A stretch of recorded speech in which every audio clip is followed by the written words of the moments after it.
अर्थात आमची अवघी दैवी शक्ती आमच्या चरणांमध्ये एकवटलेली आहे आणि ती या पादुकांमध्ये उतरते. या चरणांनी धारण केलेल्या पादुका म्हणजे आमचं सत्व.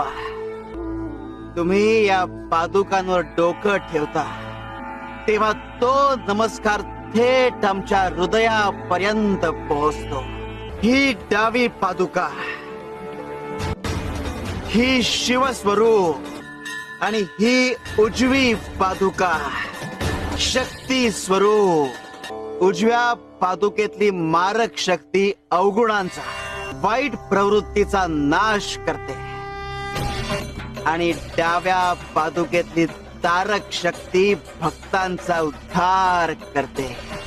आणि म्हणूनच दत्त संप्रदायात या पादुकांना अनन्य साधारण महत्व आहे.